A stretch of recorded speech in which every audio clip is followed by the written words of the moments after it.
Surviving parenthood as a new father. This is day number 5 of actually, what am I talking about? This is day number 3. Our child was born on the 5th. Today's the 8th.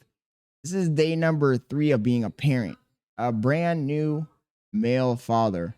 And as you guys can see, I'm already fucking up. Homie said day 5. It's day number 3. I'm going to start a new series called Surviving Parenthood, Tips for New Fathers, weekly videos, weekly vlogs. I don't know if this is a vlog. Is this a vlog? I don't know what this is. It's just going to be me talking about the experience, about what to expect if you're a new father and how to get through it, and just telling you guys my story, right? So I meant to make this video the first day that we were in the hospital. And to be honest, I did make a live stream, I think the day after the birth of our child. But I wanted to make weekly videos, just giving you guys updates on the state of the child, relationship, and my mindset. Because I feel like a lot of the times when we talk about childhood and childbearing and parenthood, it almost always comes from the female perspective, you know?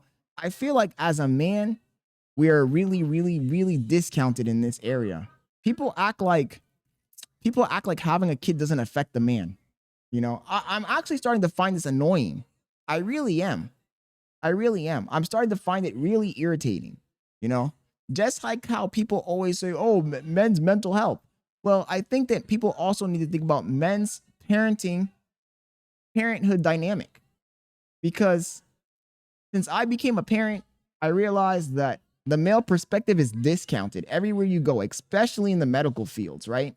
When I was in the hospital, you know, the first thing I wanted to talk about was the hospital experience.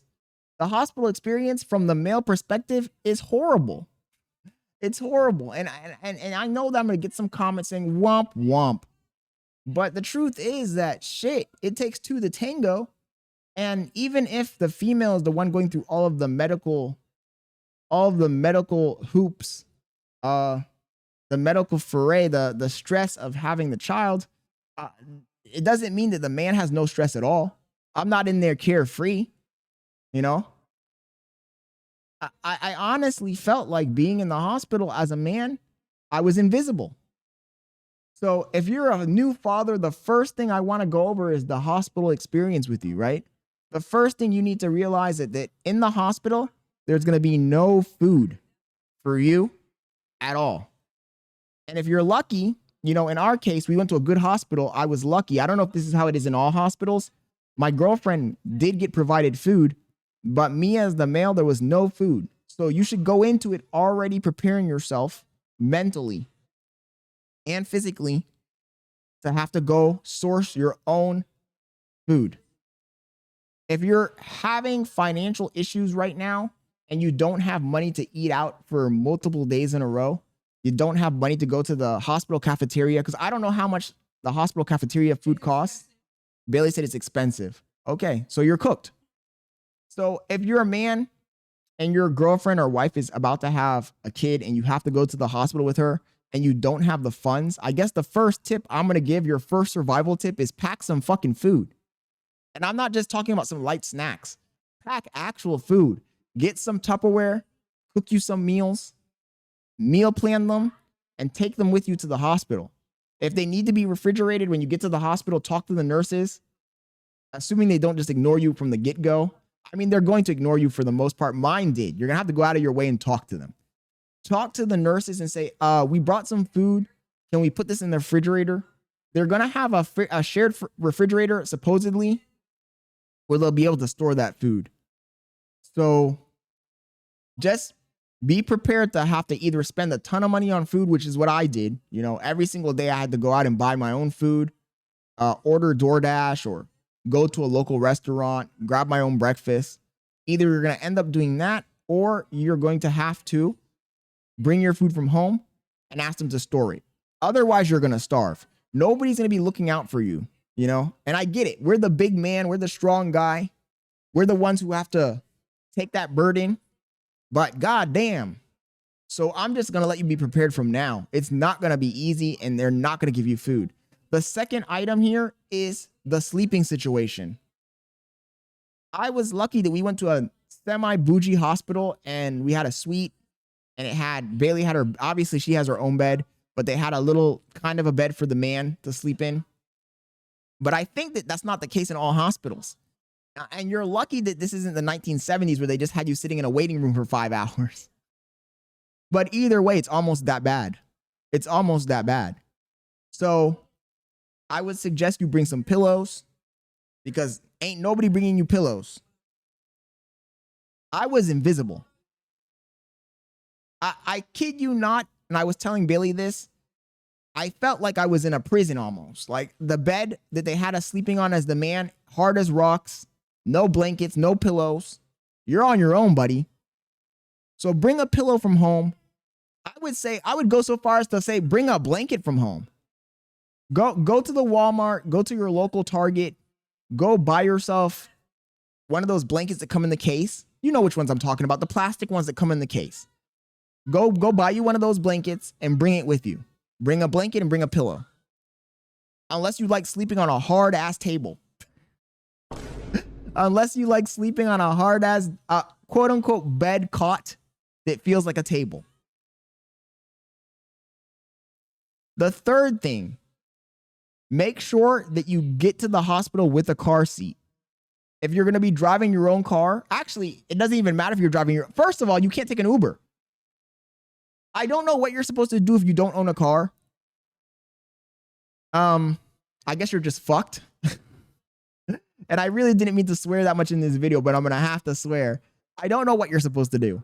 If you don't own a car, because can you take an Uber to the hospital and back when you have a newborn?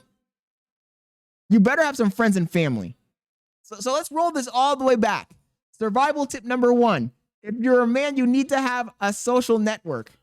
You need to have a support group. You need to have friends and family, especially if you don't have your own car and your own shit. Because if you don't have your own car and you don't have any friends, you're screwed. Before they let you leave the hospital, you need to have either the photograph of the car seat, which I'm surprised they let us do a photograph. You need to have a freaking car seat.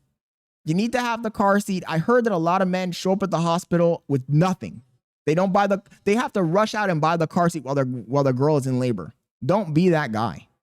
Don't be the dude who doesn't prepare. And in fact, I would argue that before your girl even goes into labor, you should go to what are those called? What did we go to where they explained all this stuff to us? No, not the baby store. When we went to the hospital, the baby what? The baby tour. Yeah. Go to the hospital, do the baby tour. Where they'll have like a specialist that will explain to you everything that's going to happen and what you need to do and how to prepare. Because apparently, from what I understand, a lot of guys show up at the hospital with nothing. I don't know what you're thinking. First of all, this is usually not a 1-day affair. It's usually a 2 to 3 day affair. That's the first thing. So don't be the jackass that shows up at the hospital with nothing, because you're going to get embarrassed. The nurses are going to be looking at you even harder than they already are. You know, I was telling Bailey and her family that the nurses were side-eyeing me the whole time. They would walk into the room. How are you doing, ma'am? You having a good day? Did you eat? What do you want to eat? They would look at me like, who's this nigga? And why is he here? And you don't want to be the guy who shows up with no preparation at all, no car seat, nothing at all. You're wearing a t-shirt. You're looking like a bum. Because if they were side-eyeing me and I'm sitting there like the fucking Scott Leonard King, the God, with the fucking rollie on and dressed nicely, and they're looking at me like I'm a bum, don't be the guy who actually shows up like a bum, because that's going to be even worse. They might not even want to let you in that bitch. And the crazy thing is, you know what? I'm saying all this stuff, but we did see a guy that looked like that. When we pulled up to the maternity area, there was a man and a woman. The lady was like 400 pounds. She was fat as fuck. I ain't gonna lie. And the guy who was with her looked like a bum. And I guarantee if they're treating me like shit, that guy must have been in a world of pain. They probably had him sleeping on the floor. So don't be that guy, chat. Come in prepared. And be prepared to have a lack of sleep, right? The first day that we were in the hospital, I didn't sleep at all. I don't think I slept at all. We slept for like an hour. And then all of a sudden I heard my girlfriend making noises. I woke up and she was in labor.